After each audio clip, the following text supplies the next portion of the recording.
Thanks for joining us. You've tuned in to Arirang's Within the Frame. I'm Han Da-eun in Seoul. As K-pop continues to dominate the global music scene, more attention is being directed to the inner workings of the industry. Various OTT platforms and media outlets are offering exclusive insights into the rigorous journey of becoming a K-pop idol. This while major K-pop labels are exploring new musical directions to diversify their strategies. On the cinematic front, the highly anticipated sequel to Veteran I, the Executioner hit the theaters today with impressive pre-sale numbers.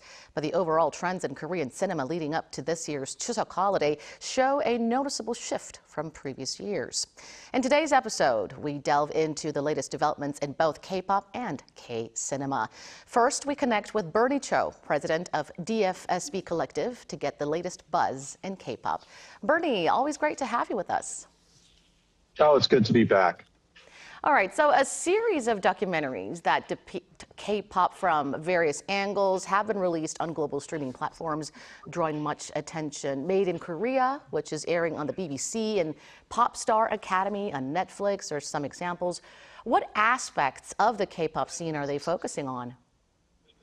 Well, you also forgot to mention currently on Apple TV Plus, there's also K-pop Idols. So currently, there are not one, not two, but three documentaries, docuseries about the life and times, the challenges, opportunities, the highs and lows of being a K-pop star. I've actually been binge watching all of them right now, and I have to say I've been impressed across the board all around because usually in the West, people have been very dismissive, very critical, and often create a false narrative that somehow K-pop is a factory model and that the kids who go into the system are essentially fantastic plastic robots. What I really like, but I should maybe go so far as to say what I love about these particular documentaries that have come out is the producers. They are a mix of both Western and local Korean producers. And they really approached each of the stories with a lot of empathy, sympathy, but more importantly, objectivity. And I think that although the ratings are hard to gauge because they're streaming OTT platforms, the reviews across the board and major media outlets have been pretty much overwhelmingly positive. I was pleasantly surprised to see that the BBC show, because BBC media critics tend to be a bit harsh, they actually gave Made in Korea very glowing reviews. Specific to the Pop Star Academy on Netflix, Cat's Eye. The timing could not have been more perfect. They released their new single, their new album, their new video. On top of that, they had debuted at KCON in Los Angeles, and then boom, they dropped the Netflix documentary all at once. And so far, they've been delivering in terms of the numbers, whether it's YouTube views, the Spotify streams. The timing was just impeccable. And last but not least, the Apple TV documentary on K-pop idols. I thought the casting was fantastic because it showed the wide range of solo act, boy bands, girl bands, Korean, non-Korean, overseas Korean. And so I think for those who really are curious about K-pop, now watching all three, I think will give people a very well-rounded, very deep dive look into the genre, that it's not a fad, but really a phenomena. And I think for a lot of Western observers, and a lot of Western record label executives, the ability to take a deep dive to see what are the ingredients on the secret sauce behind the success of K-pop going global and having success worldwide. This is a great time to do some binge watching. Despite K-pop's undying global popularity, the stock prices of the big four entertainment companies have dropped by 30 to 50% since the start of the year. Why are K-entertainment stocks underperforming? Well, look, there's a lot of analysts who study rigorously, daily, weekly, monthly, yearly, on the performance of Korean entertainment stocks. And, for many years, Korean entertainment stocks have not only performed well, but really overperformed and performed above and beyond the rest of the market. Now, the particular Korean entertainment stocks these days have been taking a little bit of a beating, as you noted and as you mentioned. And again, I've read a lot of the financial analysis as to why. There are some who've pointed out to a slowdown in physical album sales. which may be true. There are others who've pointed out that although a lot of these K-pop firms are spending more money on investment, lately some of the profit margins have been slipping to the point of, instead of double-digit growth, single-digit growth, or maybe even experiencing a slight loss. But one of the dangers and risks about Korean entertainment stocks is, yes, a lot of the pricing is based on performance. A lot of the pricing is also based on perception. Because, with entertainment stocks, they're very sensitive to things like scandals. And as you know, some of the biggest Korean music companies, listed stocks, have unfortunately been the subject of a lot of speculation and a lot of scandals. And that perception, unfortunately, can sometimes lead to being perceived as reality. And so the fact that you have a lot of analysts basing their projections on their perceptions at the moment makes the entertainment stocks at the moment very speculative. Now, that being said, many of these same analysts who've been a bit dour and damp and down on the stocks early this year are also at the same time projecting that performance will even out, will get stronger, and by year's end, hopefully we'll see bigger, better, positive results. But for the time being, I believe that the stocks are currently, unfortunately, suffering a bit of a hiccup, but it's just a moment. And I do think the momentum will continue to grow and continue to grow stronger. K-pop powerhouses are venturing into new genres and styles. SM Entertainment is set to introduce a trot idol group, while the band-style group Day6 has brought diversity to a somewhat standardized K-pop landscape. How do you view these developments? Look, I think diversity is incredibly healthy. There are those, and look, I might even throw my hat into that ring, where I think there's a bit of a burnout in terms of seeing boy bands and girl bands coming out and coming across as same, and more of the same.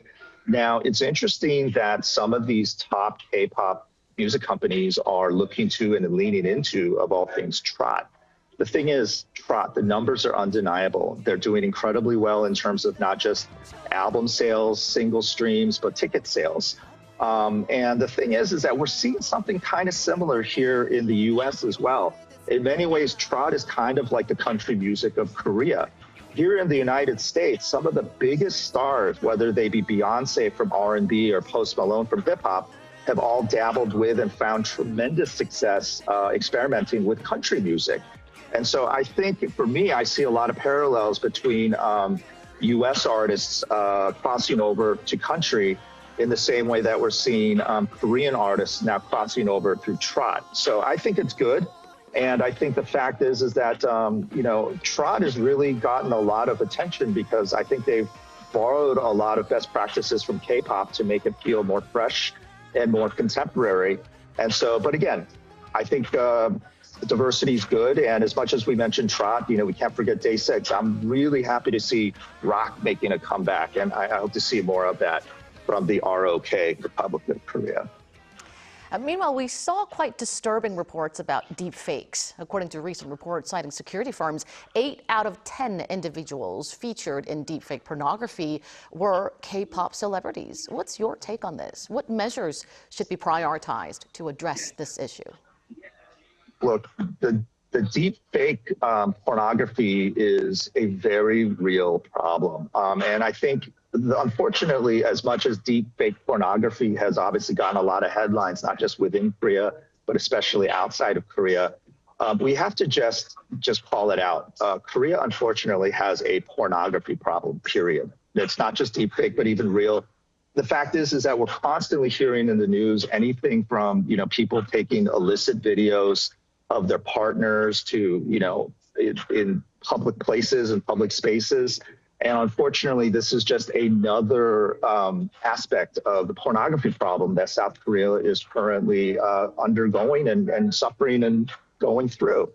Now, the government obviously has come out very strongly saying that they want to be more punitive and that they want to make sure that perpetrators are punished even more severely. And again, I think, credit and kudos to the Korean entertainment companies who want to protect their artists and celebrities.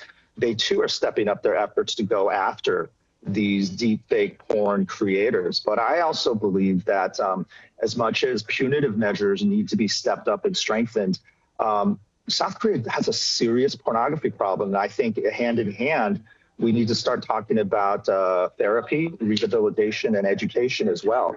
Just punishing people even harder is actually just going to drive them into more underground, more overseas, just darker web avenues and venues. And we're seeing that happening right now.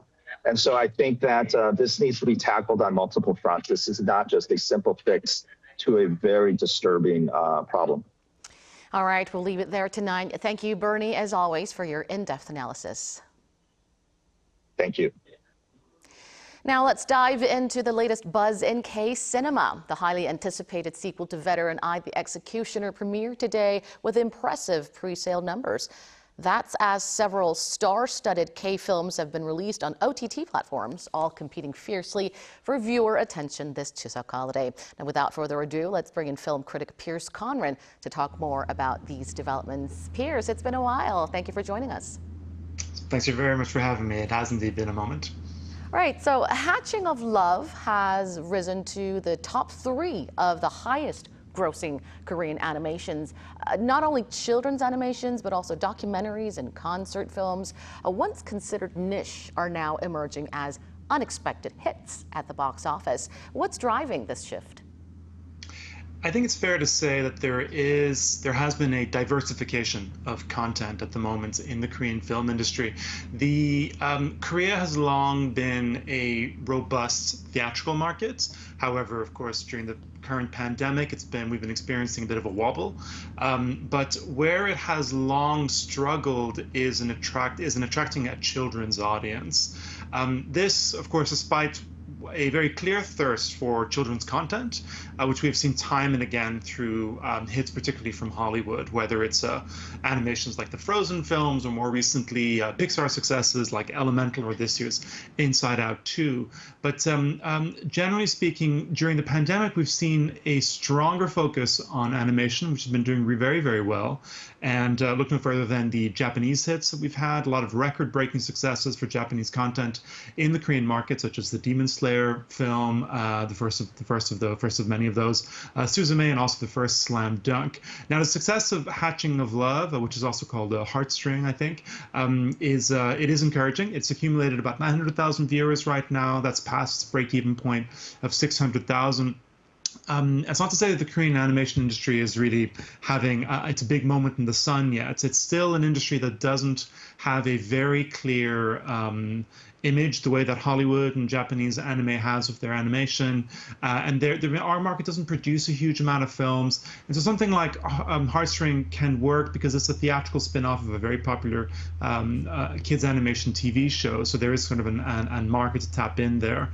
You also mentioned like a different kind of a niche content doing well. It's a similar thing where we have K-pop concert films that do well, and perhaps documentaries dealing with politics, which also kind of tap into pre-existing audiences and do quite well. So we've had Lee Myung-woon on the I'm Hero, the Stadium music documentary doing quite well recently. So though that's not really a new trend, but it's very good to see that these films are doing well now, while traditional live action narrative films are currently struggling a bit.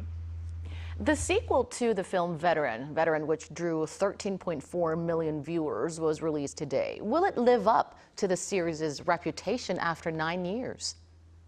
Well, Veteran was, I think, a bit of a surprise hit when it came out in August of 2015. It was a film that I was excited about at the time, but no one expected it to become the 3rd highest grossing Korean film of all time at that time. It's a bit lower on the list now. And it's a great film, rightly considered one of director Lee Sung-won's very best. It balances action, comedy, and tight storytelling. It was always going to be a pretty tough act to follow up.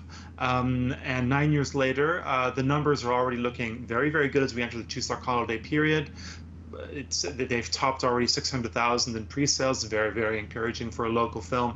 Unless the film ends up being totally rejected over these first few days, I would be surprised if it was not one of the biggest hits of the year.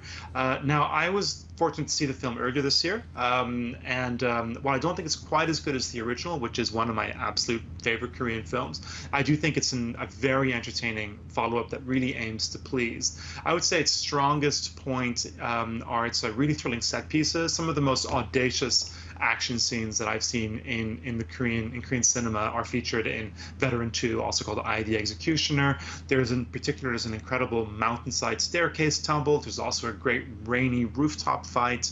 And I think these are moments that should be seen on the big screen. The film also pushes more into the comedy, a bit like how the Roundup films, the Bomjae-doshi films, were kind of grungy action films that segged more into action comedy as the franchise has continued, particularly in the recent third and fourth films. And I also think that the new Veteran isn't quite as narratively sharp as the original. But overall, it's a very fun time. I do recommend it. And I expect it will do very, very strong business in the holidays. And, that's good for the industry, which is still starving, still looking for some hit films. I think Hwang Jung-min and Jung Hae-in, two great big stars, will also drive audiences. And speaking of the Chuseok holiday season, typically it's a peak time for theaters. But aside from the Veteran sequel, no Korean films are being released. Now, this is a sharp contrast to previous years when several highly anticipated titles would hit the theaters. What's behind this? It is kind of a concerning trend, isn't it? Because it has always been that there have been 4 big holiday periods in Korea. Those are for theatrical business, I mean. Those are the Seollal, Lunar New Year holiday, the summer holidays, kind of the few weeks of like when the kids are off in July and August, the Chuseok holidays, and the end of year season. And typically there's always anywhere from 3 to 5 local films duking it out, and 2 or 3 of those might prevail. And now, yes, it's true, the last few holiday seasons we've kind of only been seeing 1, maybe 2 films daring to come out during these holidays. The reason for that, we are seeing a bit of a recovery in the industry. More films are passing their break-even points. We've had films like Exuma earlier this year, the Outlaws 4, this year, a couple of others that have done quite well, but we're not seeing more than 1 film perform well at the same time. If we look at Chuseok last year, 3 films came out at the same time, and all of them lost money. Some of them lost significant amounts of money. So people, the production companies, the distributors are still pretty skittish, they're still pretty worried, and if no one wants to go up against I, the Executioner, against Veteran 2, because that was, as a sequel to a beloved original, it was pretty much guaranteed to do very well. So it would be pretty foolish to go up against that if you truly feel that only 1 film can perform well on the market. That's the one that's going to do it. Now, the question is this a temporary situation, or is it a permanent change in the market? As the industry continues to improve, and hopefully that trend will continue, I expect it will just turn out to be a temporary situation. We will once again see multiple films battling it out in a healthy, competitive market. But before that happens, someone needs to kind of take that jump. Someone needs to take a chance and succeed. And once that does happen, then more people will take that chance as well. And so when that happens, I'm not quite sure, but hopefully sooner rather than later. In contrast, competition among streaming platforms is fierce to grab viewers during the long Chuseok holiday. Disney Plus has released the comedy Soul Busters, starring Kim Dong-wook, while Netflix has unveiled Officer Black Belt, starring Kim Woo-bin. What are you most excited about, and which upcoming release should we keep an eye on?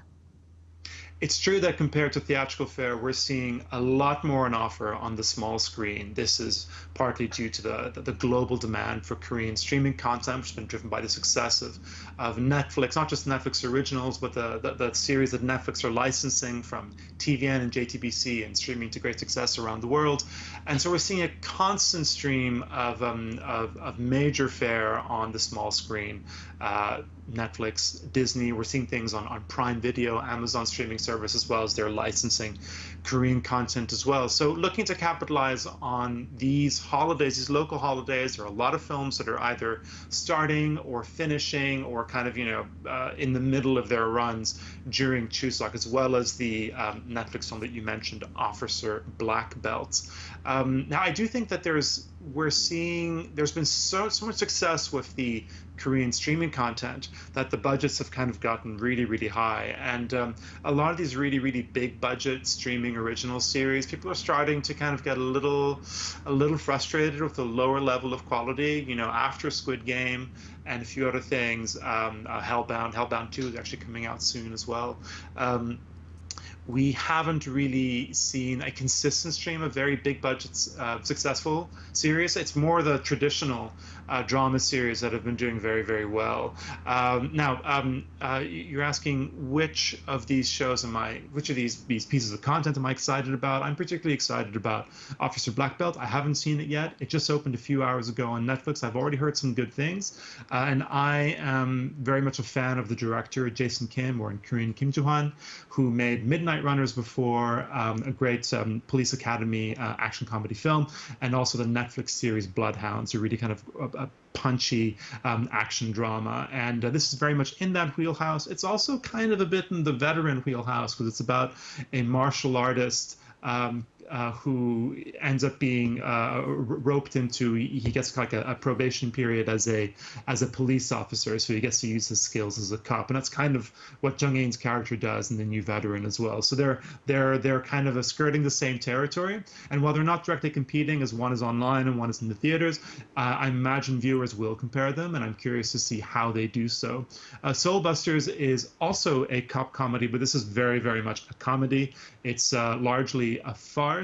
It's very, very broad. It's light, very light entertainment, and I think it will find some fans, but it's not something you need to invest yourself much in. It's something you can kind of have on in the background.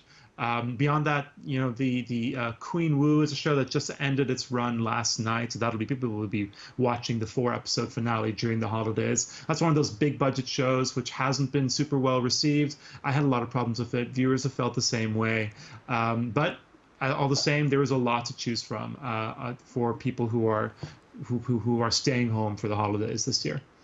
All right, those of you planning to binge on streaming platforms this Chuseok, those are some great contents you can turn to. Thank you, Pierce, for sharing your thoughts with us today. Have a great Chuseok holiday. You as well. Thanks for having me. And that does it for this edition of Within the Frame. We'll be back with more interesting topics to discuss same time next Thursday. For those of you here in Korea, have a great Chuseok holiday. And for all others watching from around the world, see you next week.